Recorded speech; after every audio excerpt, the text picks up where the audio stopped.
Well, today we have a very special guest here with us, Rick Ingvey, and he has quite the story to tell. You received an award last week. It was the Extraordinary Personal Action Award. So talk to us a little bit about how this award came to be. Yeah, tell us the story. Yeah, the story, how you got there. Sure, yeah.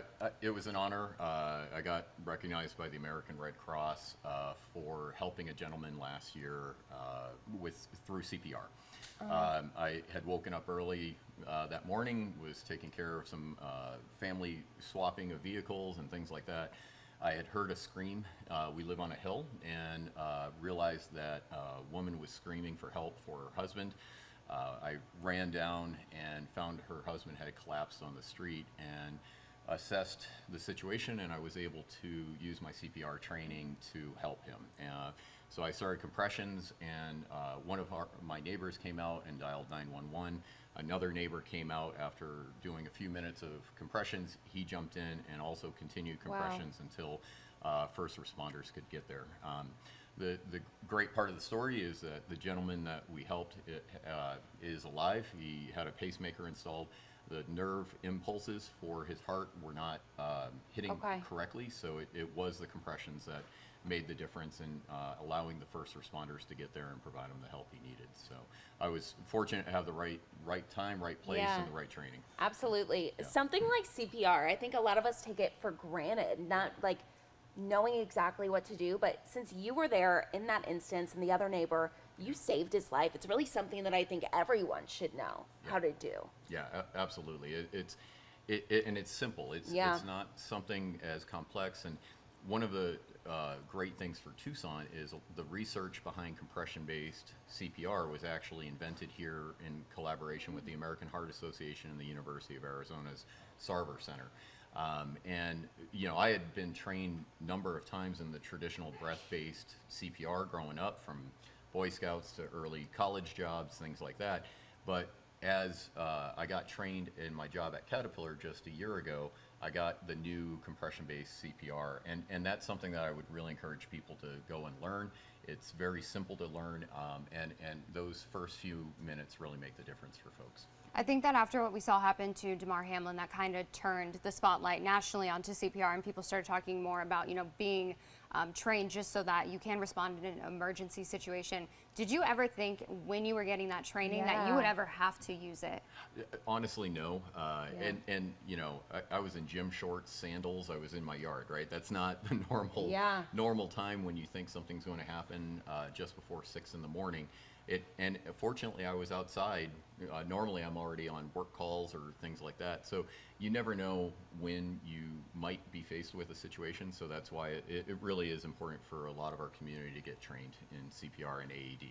And how long were you doing those compressions before emergency personnel showed up? I think, based on what I remember of the count that the operator on 911 was sharing, I was probably doing compressions for a few minutes, and then my neighbor, who's an emergency room nurse, also stepped in and performed compressions for a couple minutes. So it was a bit before responders could get there. We live in a more remote part of the neighborhood.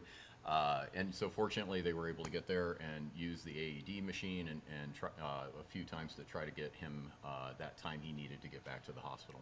Wow. I know we talk a lot about like fight or flight response, and you went through the CPR training. I think for a lot of people, they're like, oh, well, but I know what to do, because there's so much going on. Did you panic, or did you just kind of go into, what you were trained to do? Yeah, I honestly had no idea what I was running down to. Yeah. I heard the wife screaming. I thought maybe there were dog walkers and there were coyotes. I had no idea. When I first got to the gentleman, I wasn't sure if he was choking or what was going on. So yeah, obviously that was my first experience with something like this. But the training did kick in, and there's some simple things that they teach you about awareness and assessing the situation. And the gentleman's lips were already turning blue, so at that point I realized that I needed to start compressions. So the training did help. Exactly what it was supposed to do in that situation. Have you seen him since? I have. We were able to get together a few weeks after, and now he lives in a neighborhood adjacent to ours, and so I see him on walks, and He's been doing great, and feel really blessed that the end of this story was so positive, because sometimes that's not the case, but in this one, it did help, and the first responders getting there quickly made the difference too. What did it mean to you receiving that award? It's humbling, right? Yeah. This is not something that I ever expected to receive in life, and I'm honored that the Red Cross and the American Heart Association honored me in this way, but I'm hoping that I can share this message as a way to encourage others to get the training.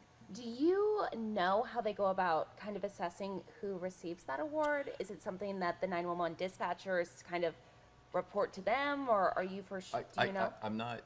I know there's a nomination process, and Okay. then there's a kind of a review of the story, and, Yeah. and then the National Red Cross reviews and will make decisions. And then the Southern Arizona chapter did an award presentation recently with the Northwest Fire Station. So. Well, congratulations. Well, thank you. Honestly. Do you feel like a hero?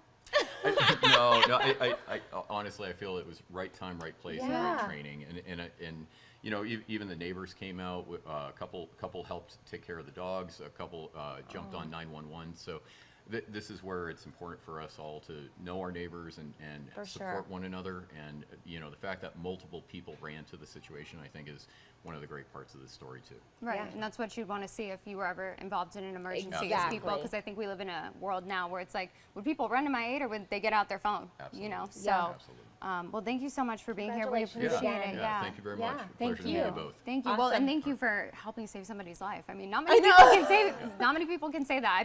I'd be the dog wrangler. That'd be my job. So, thank you so That much. would be it. That would be my Awesome. job. Thank you so Thank you much, so much. Rick. Thank Have a great you. weekend. Take